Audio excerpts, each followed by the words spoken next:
Hello and welcome to the Stories That Shape Us podcast. My name is Joanna Daniel.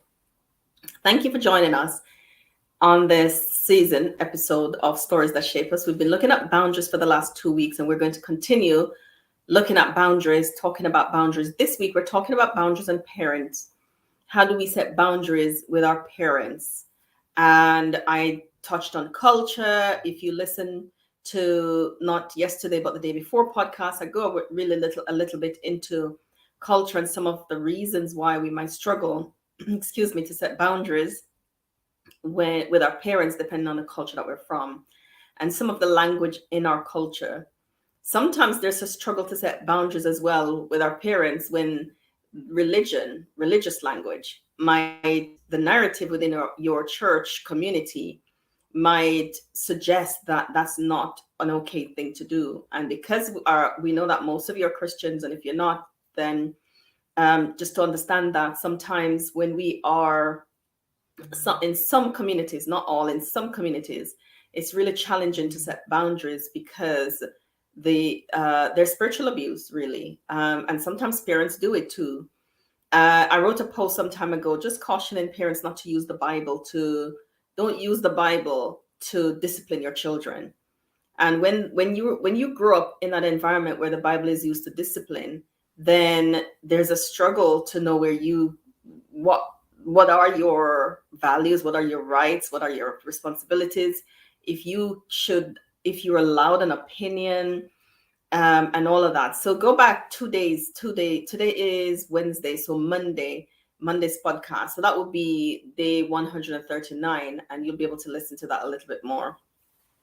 So today I'm talking about how to set boundaries when our core wound is rejection, when we have rejection and abandonment issues. And how do we set boundaries with anyone, never mind with our parents, because that's where the wound of rejection happens. That's the relationship where the abandonment occur. And so setting boundaries with parents when there's abandonment, when we're adults, then that you might experience several things happening all at once. But the thing I want to talk about is fear. When we've experienced abandonment, especially emotional abandonment, not especially, but when also there's emotional abandonment, there's this fear of setting boundaries, because fear stops us from setting boundaries when we experience abandonment, because it's, will they leave? Because history taught us that people don't stay. And so boundaries sometimes sounds to some people as pushing people away, or it's a bad thing that is going to sour the relationship, or it's going to make things bad, or it's going to cause conflict. But boundaries won't do any of those things, because every healthy relationship have boundaries. And so when you are setting boundaries with people who have healthy coping mechanisms themselves, people who have healthy relational tools, they are boundaried in themselves and they're respectful, then they will know that what you're doing is not to push them away or to cause a conflict, but it's a necessary thing for the relationship. And what that will do is invite conversation, and not always easy conversations, but it will invite conversations where you can talk about where you are, you can talk about what's happening, and you can talk about it. Now, when you have a healthy relationship, you don't have to necessarily discuss boundaries, because everybody understands it. And there's this mutual respect that is happening that really eliminates the need for the conversation, because they're respectful, you're respectful, and the conversation and the relationship flows really beautifully. But when we experience abandonment, oftentimes there's also insecure attachment, sometimes fearful avoidant. And I talked about that yesterday, where home is the space that is supposed to be safe is also fearful. And when there's a parent present, but present physically, but absent emotionally, then there's no safety, and trust becomes an issue. And so setting boundaries feels like, whatever I have now, I'd rather keep this, even though it's unhealthy, than do anything to disrupt it, because they might leave. And I want you to know that there are things that you can do to be with the fear, to learn how to heal those wounds of abandonment so that you can safely set boundaries. And I address this in my inner child healing coaching program. The next one starts, I think, on the 9th of February. We are halfway through 2 groups at the moment. I only have 3 people in each group, but we really do this kind of work in that space. So if you feel like this is something that you need to do to go heal the core wound of abandonment, our inner child healing group is an option, or find a therapist who can help you to walk through that. So the fear of losing can sometimes leave someone without the ability to set boundaries because of that overriding fear.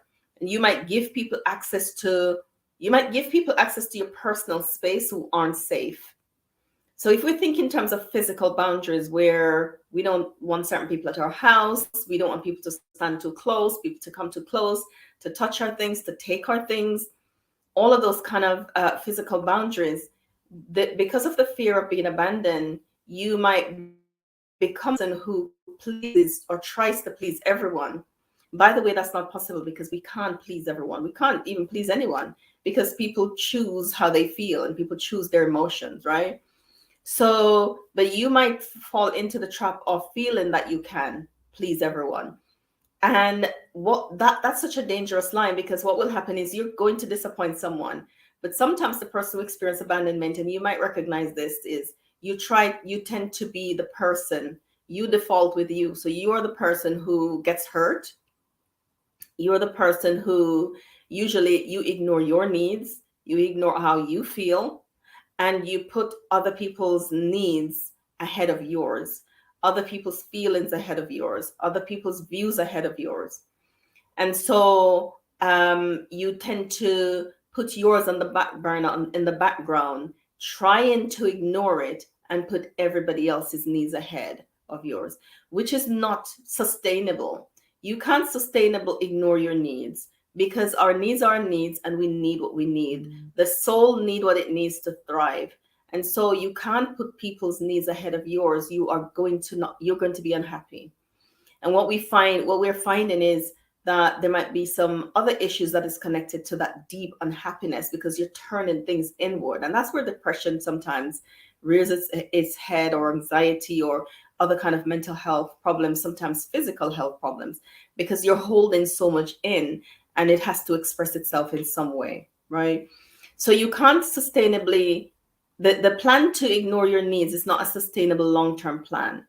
So what's sustainable and long-term is finding a place that you can talk about your needs, where you can learn how to express your views and opinion, where you can learn to hear other people's views and opinion, and you can learn to, the space can contain yours, so you can express yours, where you can take responsibility for how you feel and let other people take responsibility for how they feel.